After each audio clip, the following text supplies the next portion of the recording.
잘못된 내가 너무도 많아. 세상 영광을 쫓아 십자가를 버리고 진실하신 주님 뜻을 버렸네.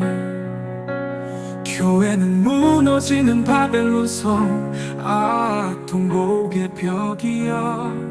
화려한 겉모습 뒤엔 어둠이 춤추고. 오늘은 요한계시록 20장 11절 말씀입니다. 크고 흰 보좌의 신비, 땅과 하늘이 그 앞에서 피하여 간데 없더라는 말씀 중심으로 생각해 보겠습니다. 20장 11절 말씀이 상당히 중요해서 오늘은 20장 11절 말씀만 생각해 보겠습니다. 20장 11절의 말씀을 전체를 우리가 살펴보면 크고 흰 보좌의 참된 의미를 우리가 깨달아야 되겠습니다. 여기에 그 하늘에 있는 보좌를 우리 요한계시록에서 여러 번 봤습니다만은 이 크고 흰 보좌도 똑같은 보좌라고 생각할 수 없습니다. 요한이 또 보니 하는 겁니다. 요한이 깨달음이 올라가면 올라갈수록 느껴지는 그 보좌의 모습이 다르다 하는 것을 우리가 전제를 하고 깨달음의 세계가 그만큼 올라갔다. 다시 말해서 이 보좌에서 느껴지는 그 기쁨이 또 다르다 하는 것을 우리가 생각하면서 이 20장 11절을 우리가 살펴봐야 되겠습니다. 이 20장 11절에서 중요한 것은 이 보좌가 예수 그리스도를 닮은 인격에 대한 초대다 하는 말씀을 우리가 기억을 해야 되겠습니다. 하나님은 이 보좌를 독점하는 것이 아니라 성도가 그 인격을 닮아서 함께 그 보좌에 앉기를 원하신다 하는 뜻을 요한이 깨달았다는 겁니다. 그게 중요한 거예요. 그 희고 큰 보좌입니다. 크고 흰 보좌인 것입니다. 이 보좌 하게 되면 전체적으로 우리가 생각할 것은 하나님의 온전한 인격에서 나오는 권세다. 권세라고 하는 거 다시 한번 말씀드리겠습니다마는 권세라고 하는 것은 공권력을 포함한다 하는 말씀까지 드리겠습니다. 보좌가 크다는 것은 외형적 규모가 크다는 것이 아닙니다. 이것이 갖는 의미 조금 이따가 다시 살펴보겠습니다마는 외모적으로 크다는 것이 아니고 거기에 앉아 계신 하나님의 인격이 크다는 뜻입니다. 하나님의 영원하고 무한한 내면적 인격을 상징한다. 그렇게 생각하시면 되겠습니다. 그러면 그 크다는 것은 하나님의 인격의 세계가 무한히 넓고 크다 하는 의미인데 그거는 시간적으로는 영원한 것이고 지식적으로는 전지전능한 것입니다. 그리고 능력적으로는 전능한 것을 상징하는 거다. 그 다음에 그 자리에 앉아 있는 분이 그 즐거움은 그 누구도 침범할 수 없는 극락이다. 그리고 공간적으로는 이거는 천국을 꽉 채우는 권능이기 때문에 즉 천국을 가득 채우는 그와 같은 권세이기 때문에 이거는 공간적으로는 무한한 겁니다.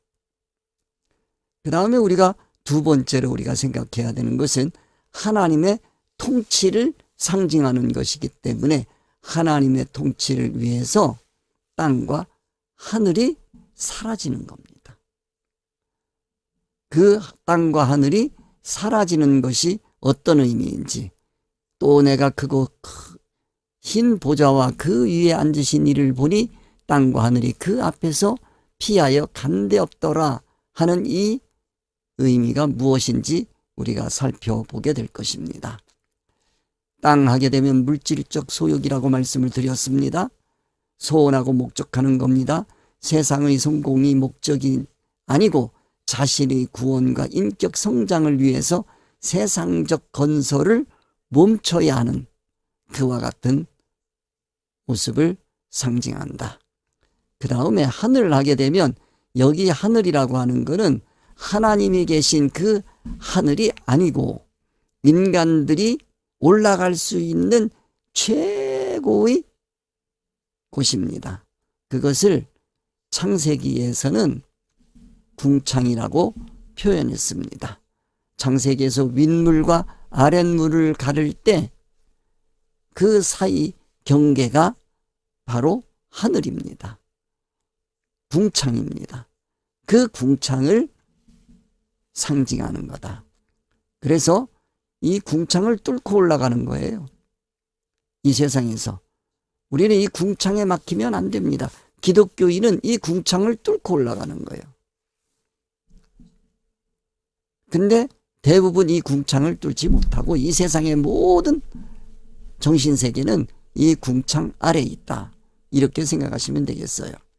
그래서 이 세상의 철학과 사상을 복음 아래 인봉하고 오직 천국의 이치로만 영적 세계를 향해 올라가는 신앙의 세계를 표현하는 말씀이다.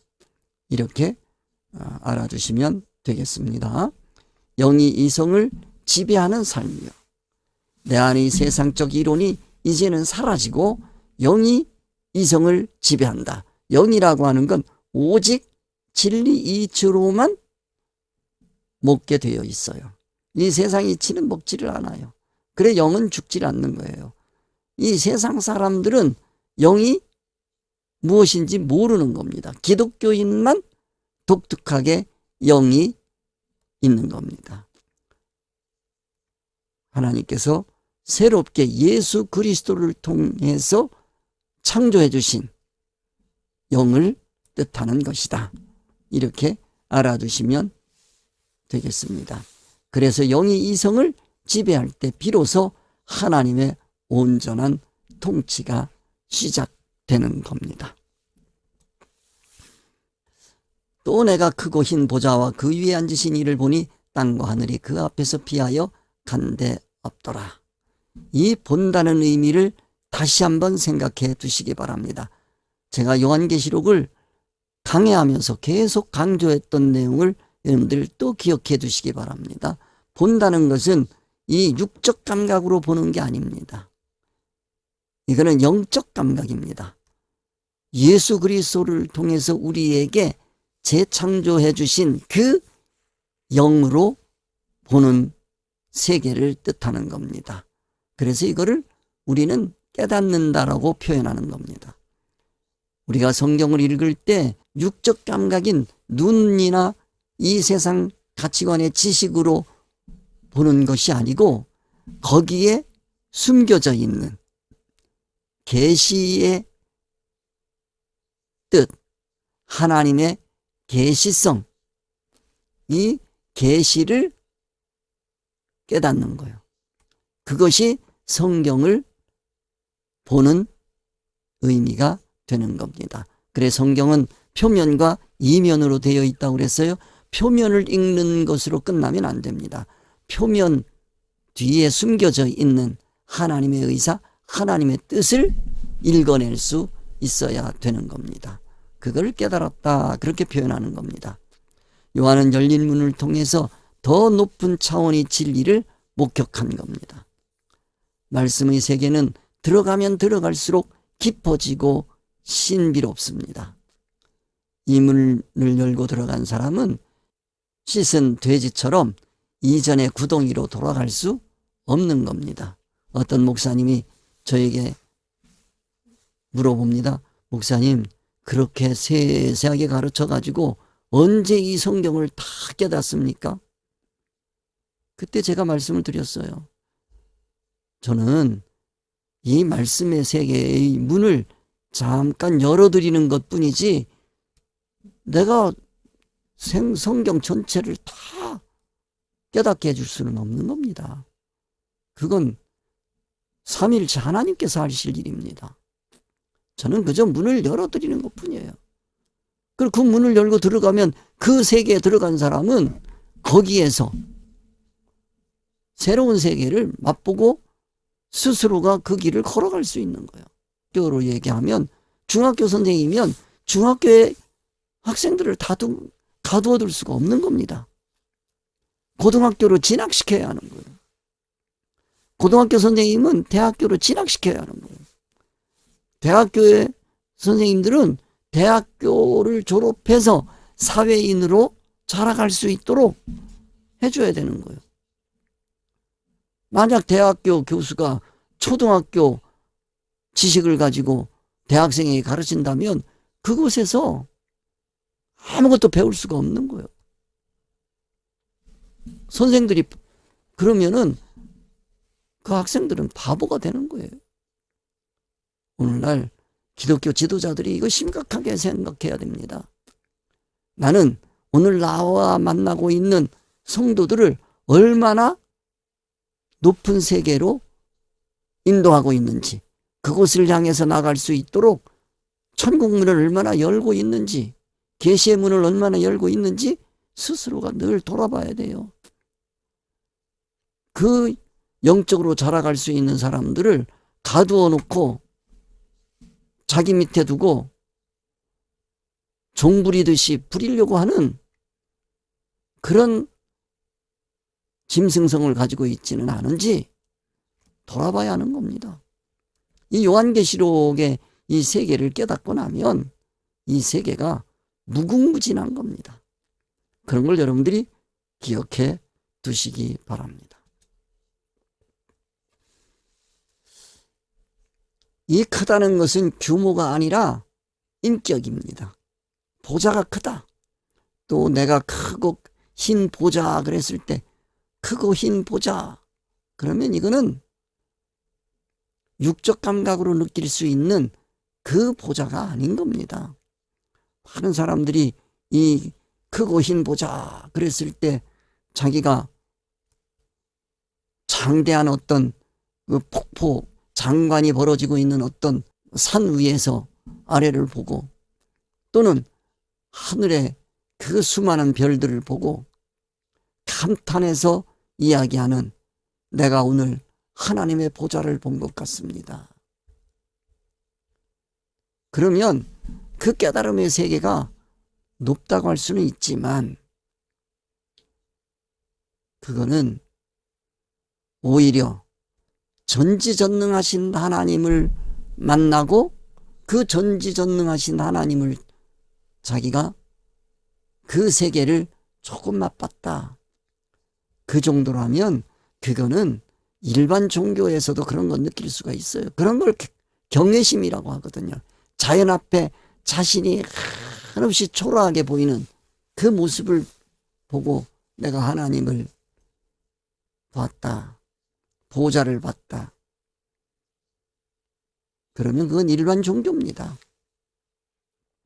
일반 종교에서는 이 신과 대면한 그 인간의 초라함, 경외심, 이것이 얼마나 잘 표현되냐에 따라서 그 신앙의 깊이를 느낄 수 있다 그러는데 그 사람들이 느끼는 그 신은 인간과 한없이 멀리 있는 겁니다. 격차성이요. 그러나 기독교는 여기 요한이 이 크고 흰 보좌를 봤을 때는 처음에는 물론 격차성을 느꼈겠지요. 그러나 내가 또 보니 이렇게 되면 이거는 그 보좌에 앉히시려고 하는 하나님의 간절하고 큰 사랑을 느끼는 거예요.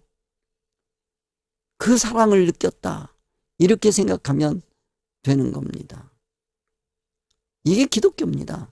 우리는 흔히 하나님의 보좌를 우람하고 거대한 물리적 의자로 상상하고 공포심을 느낍니다. 경외지요, 그거는.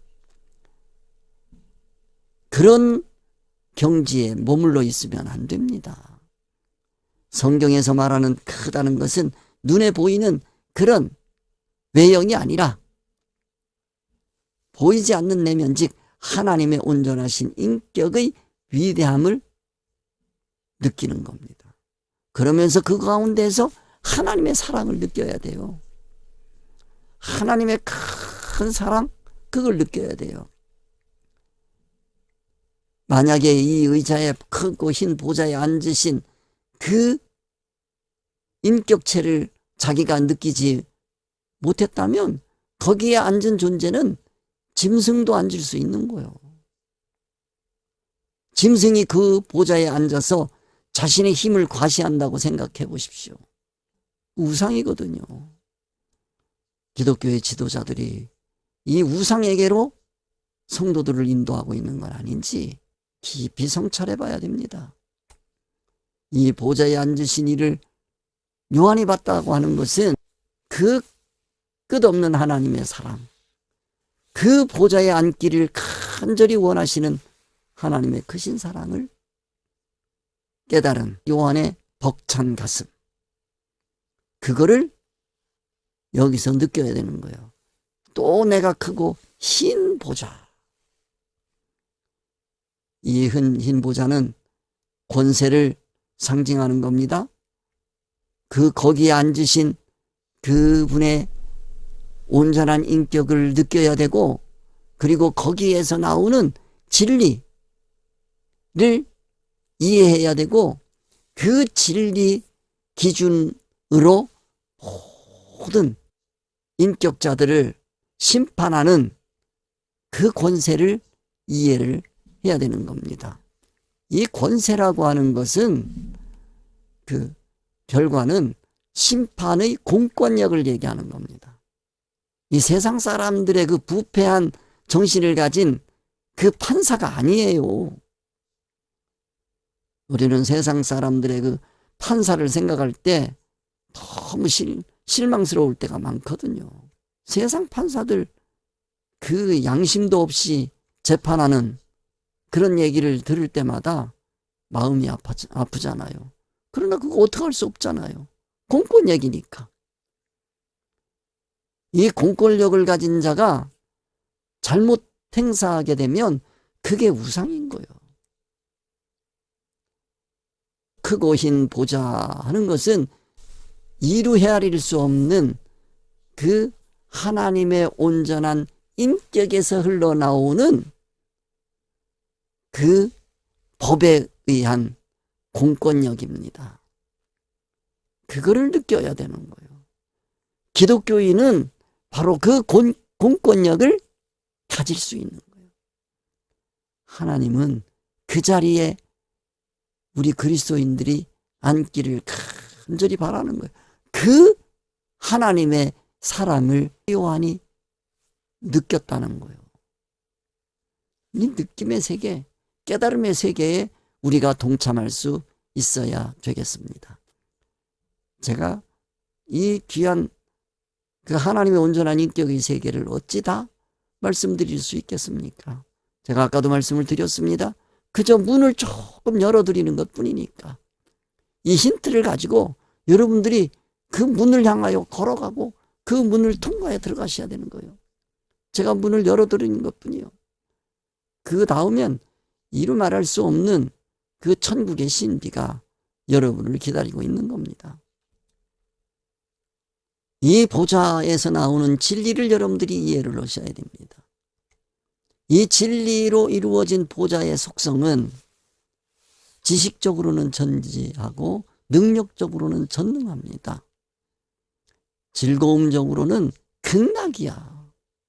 공간적으로는 무한이고 시간적으로는 영원입니다. 다른 말로 고치면 이거는 하나님이 계시는 천국의 세계, 그 천국의 세계가 운영되는 법칙이다, 이치다, 그렇게 생각을 하시면 되는 거예요. 이 법칙, 진리의 세계를 조금이라도 맛보면 여러분들의 삶의 태도가 바뀌고 인생이 바뀌는 겁니다. 이 천국 백성들만 느낄 수 있는 특권입니다. 우리는 이 진리를 가지고 세상 임시 이치를 사용할 수 있는 겁니다.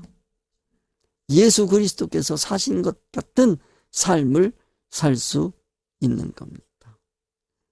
보좌가 크다는 것은 이 모든 것이 완벽한 진리로 이루어졌다고 하는 뜻을 갖는다 하는 이 세계를 이해하시기를 주님의 이름으로 당부드립니다.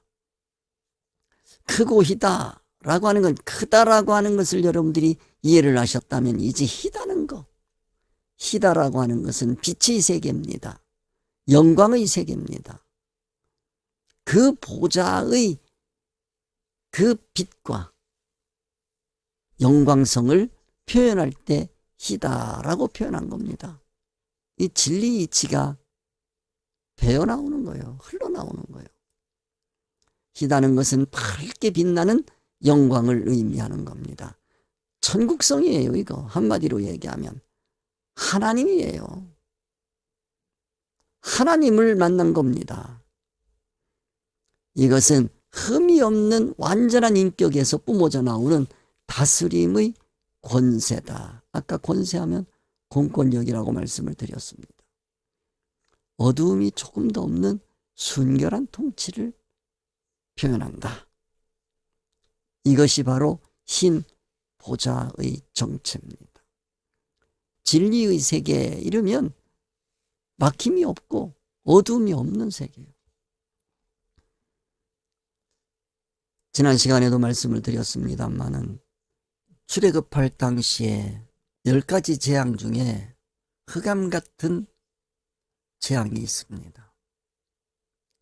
참 귀한 것은 애굽이 온통 어두움이야. 칠흑 같은 어두움이야.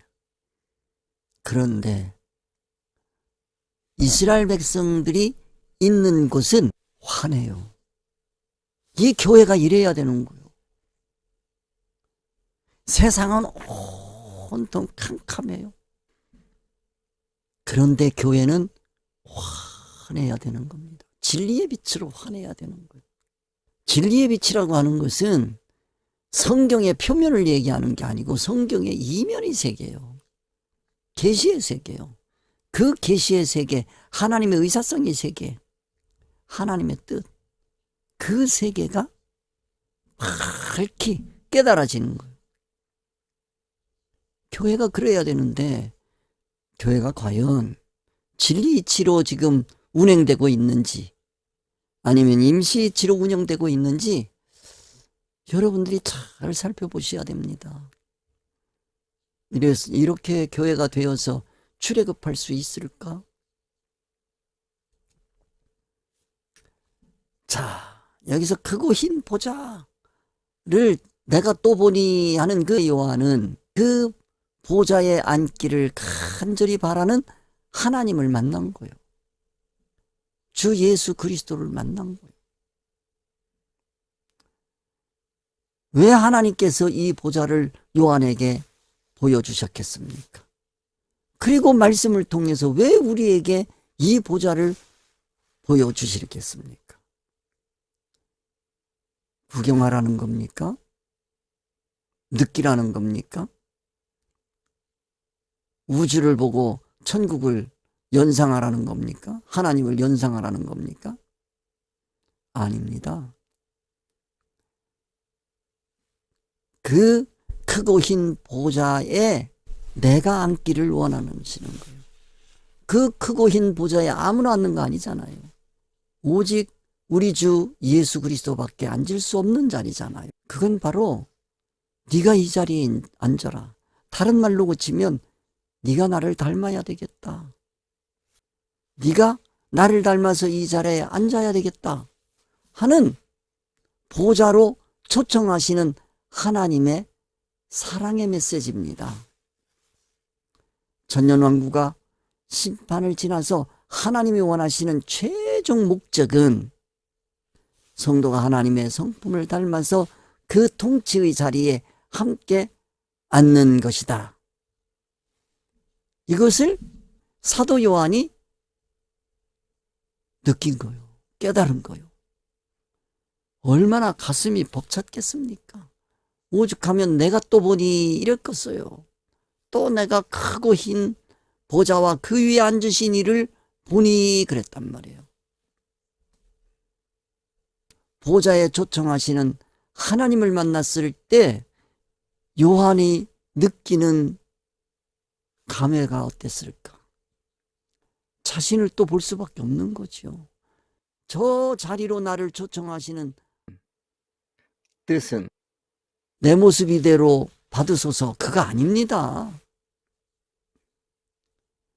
야, 너의 모습을 이제는 벗어나야 되지 않겠니?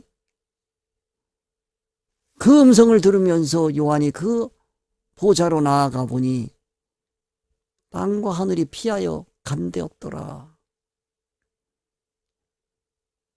하나님 앞에서는 내가 느끼고 있는 하늘과 내가 느끼고 있는 땅이 사라져야 돼요.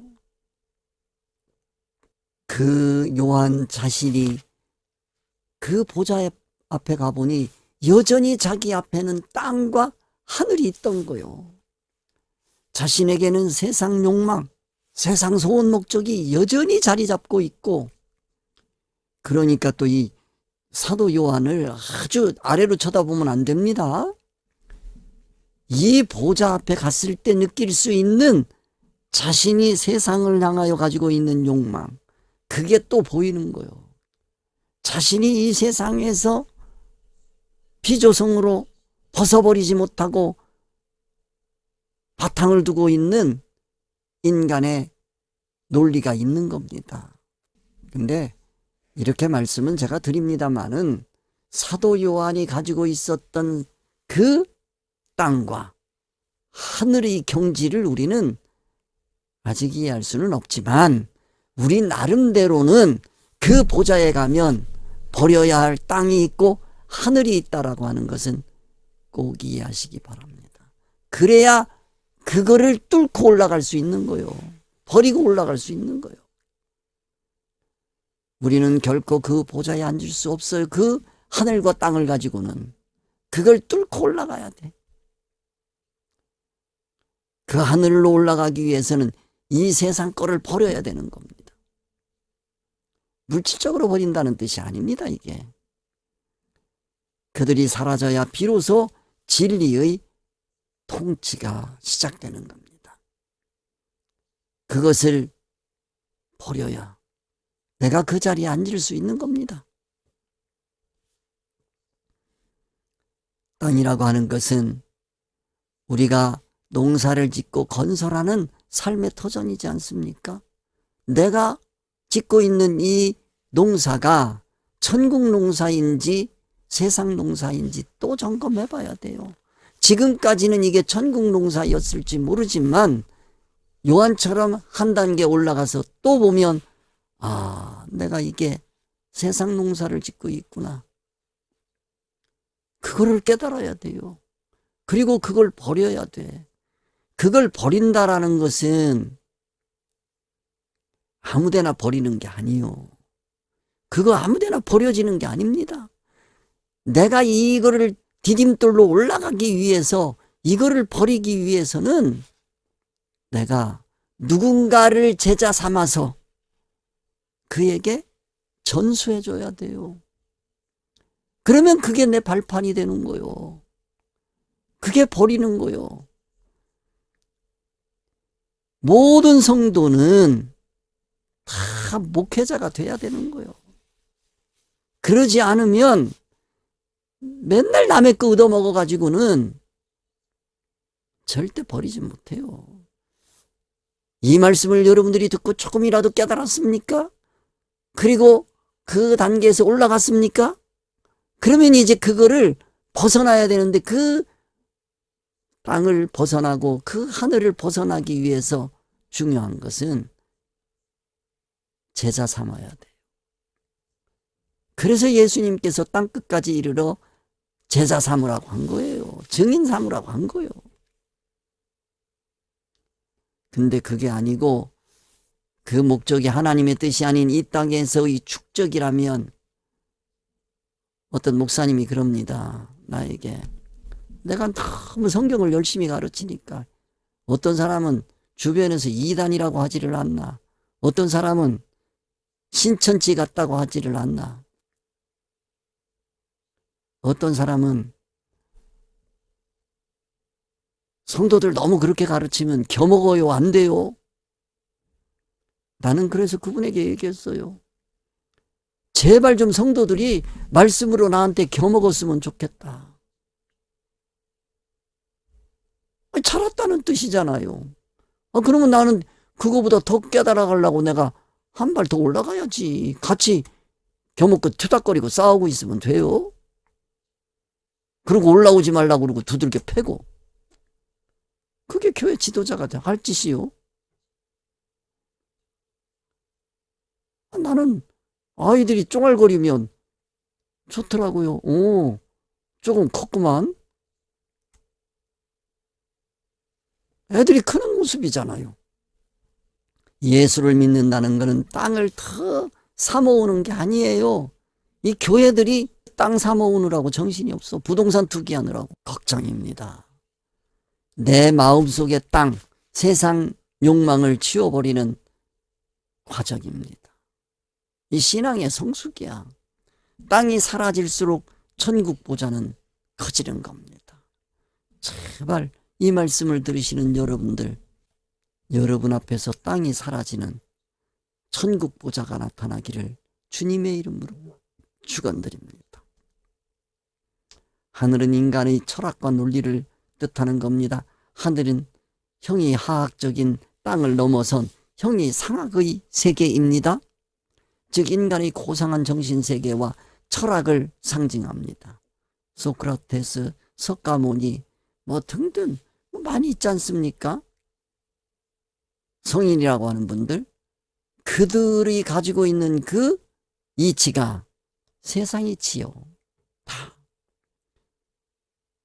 예수님의 이치는 말씀이 육신이 된 거예요. 하나님의 말씀, 계시의 말씀, 하나님의 의사, 하나님의 뜻, 그 뜻을 가지고 세상을 사신 거예요. 그래서 예수님은 4대 성인이 아니에요.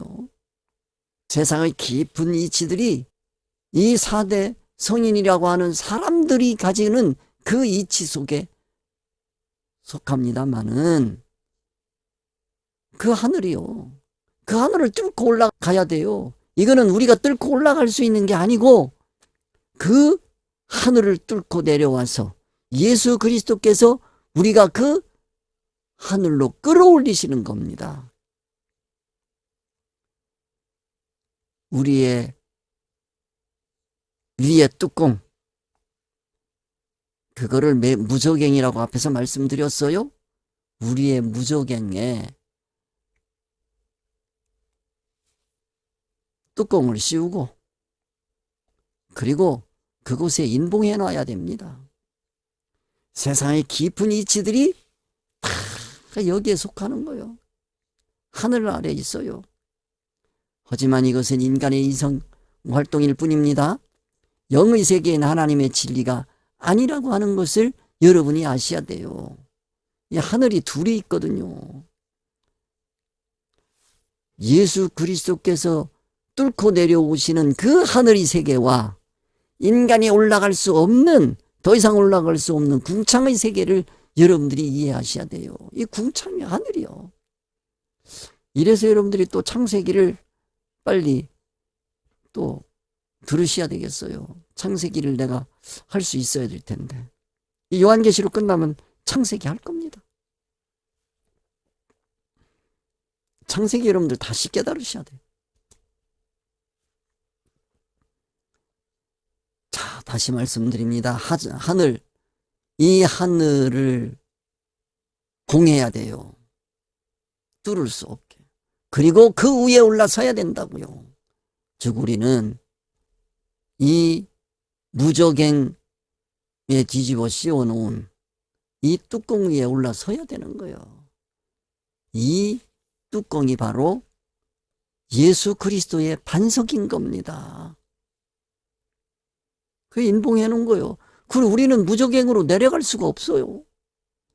그리고 이 무저갱은 하나로 있는 게 아니요. 올라가면 또 있고 올라가면 또 있어요. 그때마다 예수 그리스도의 발판을 밑에다 자꾸 둬야 되는 거예요. 신앙의 세계입니다. 인간의 지혜는 그 깊이에 한계가 있는 겁니다. 아무리 심오한 세상의 사상이라도 하나님의 말씀 앞에서는 무저갱에 불과하다는 것을 기억하십시오. 제가 평신도 일 때 장로교에서는 구역장이란 말이에요. 구역장이 돼가지고 가르치는데 그때 함께 성경 공부를 하던 그 구역원 중에서 이 불교에 심취해가지고 자기가 거사에 뭐 품위를 받았다든가 뭐 그러더라고요. 그때 자기가 생각할 때는 기독교는 아주 이거는 이치도 아닌 것 같이 느껴지더라는 거예요. 자기도 성경 많이 읽었대요. 그런데 아니 집사님의 얘기를 듣고 보니까 아니 성경이 이렇게 심오합니까? 그러더라고요. 아니 근데 이 철없는 사람이 목사님 앞에서 그 얘기를 해대니까 목사님이 나를 좋아하겠어요. 나를 높이더라고 그렇게 얘기하는 건데 내가 몸둘 바를 모르는 거요. 목사님이 신방 오면 그 얘기를 그냥 수도 없이 해야 되니까. 나는 그때마다 아유 저는 이거 아는 거요. 세 발의 피입니다. 얘기해도 듣지도 않아. 제가 여러분에게 말씀드린 건 이건 세 발의 피요. 여러분 그걸 들었으면 이제 그 위에 뚜껑을 탁 덮고 인봉하시고 그리고 그 위에 서야 되는 겁니다. 그리고 하늘을 또 봐야 돼요. 우리는 피조물이기 때문에 피조성이 늘 따라 올라와요. 언제까지? 이 세상 끝날까지. 하나님이 나를 부르시는 그날까지 나는 이 피조성과 싸워서 예수 그리스도를 그만큼 닮아갈 수 있는 거예요. 인간의 논리라고 하는 하늘을 뚫고 올라가야 되는 겁니다. 이건 무한입니다. 우리가 올라갈 세계는 참된 천국 이치가 그때그때마다 열린다고 하는 것을 기억해 두시기 바랍니다. 여러분, 이 기독교에서 요즘에 아주 소란한데 이 민주주의, 기독교는 민주주의가 아닙니다. 이렇게 말씀드리기가 참 어려운 거는 그러다 보면 기독교에서 논쟁이 사라질까봐 또 걱정이 돼요. 기독교에서 토론이 사라지면 안 되지만 그 토론을 하는 목적이 뭐냐면 하나님의 온전한 인격으로 자라가는 길을 열기 위한 거예요. 우리 인간 위에 씌워져 있는 그 무저갱의 뚜껑을 뚫기 위한 거예요. 그런데 맨날 그 밑에서 민주주의 해가지고 이 세상 이치 가지고 교회에서 토닥거리고 있으면 그 교회는 볼품없는 교회입니다. 우리 신본주의의 그 침묵의 세계, 이거를 여러분들이 이해를 하셔야 돼요. 민주적으로 자유롭게 토론을 하시되 우리가 나아갈 길은 여기에서 멈추는 것이 아니라 그 토론 중에 임재하시는 예수 그리스도를 통해서 하나님을 만나야 돼요. 요한이 본 크고 흰 보좌를 거기서 또 봐야 되는 거예요. 세상에는 진리가 없어요. 그래서 토론할 수밖에 없어요. 그리고 다수결로 결정할 수밖에 없어요. 그 다수결이 교회와 내면을 지배하면 그것은 시끄러운 겁니다. 오늘날 교회가 왜 시끄러운지 아셔야 돼. 사람의 통치는 소음을 만드는 거예요. 교회가 이게 하나님의 통치를 받고 있는지 사람의 통치를 받고 있는지 교회의 보좌에 누가 앉아 있는지 봐야 돼요.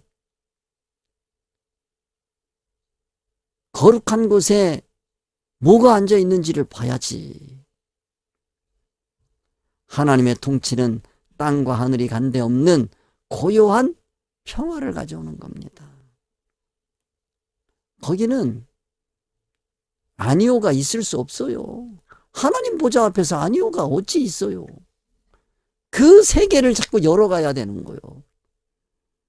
제가 이런 말씀을 드리면 많은 분들이 그래요. 너만 옳으냐? 그래요. 저는 한 번도 나만 옳다, 내가 옳다라고 주장하는 게 아니요. 하나님께서 열어주신 계시의 세계가 이겁니다. 이 계시의 세계를 여러분 보시고 합당하면 함께 갑시다. 그런 말씀이요. 천국 문을 조금이라도 열어두고 싶은 거요. 내가 깨달은 세계. 내 안에 이론이 죽고 오직 보좌의 통치만이 남아야 기독교가 살 수 있는 겁니다. 자, 여러분, 노래가 크고 흰 보좌와 그 위에 앉으신 이를 보니 땅과 하늘이 그 앞에서 피하여 간데없더라. 여러분, 요한이 본 크고 흰 보좌를 봤습니까?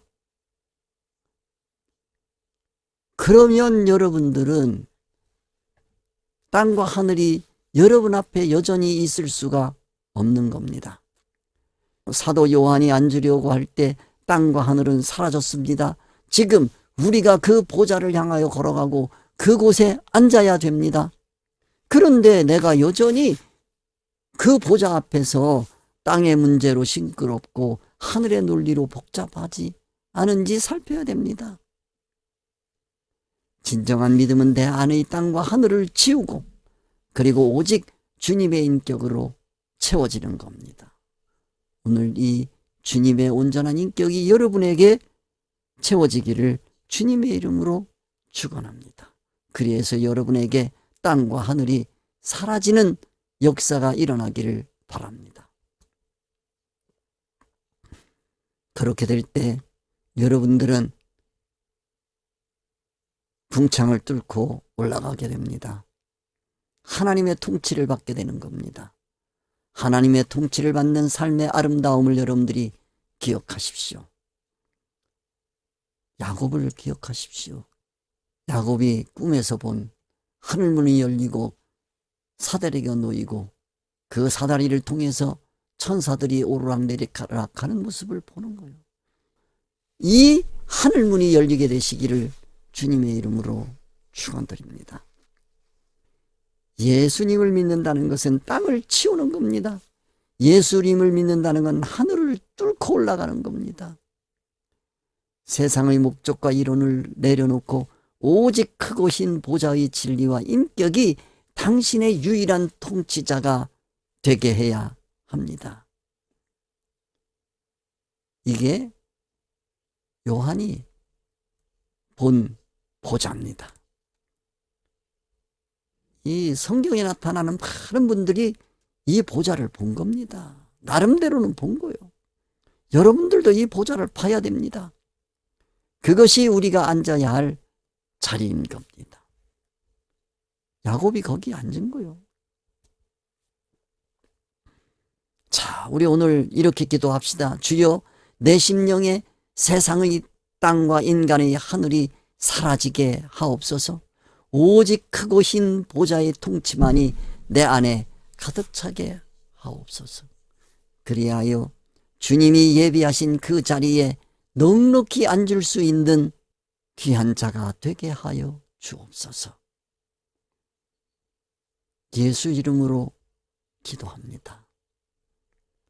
이렇게 예수 이름을 붙일 때 예수님이 얼마나 기뻐하시겠습니까?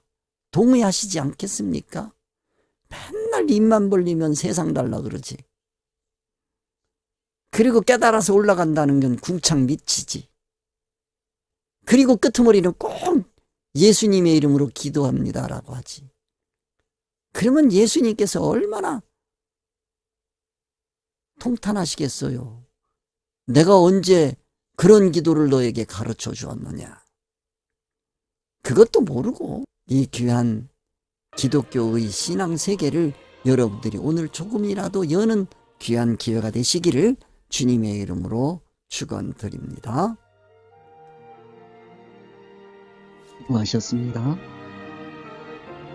우리 주님 가르쳐 주신 기도로 하나 되는 시간 있습니다.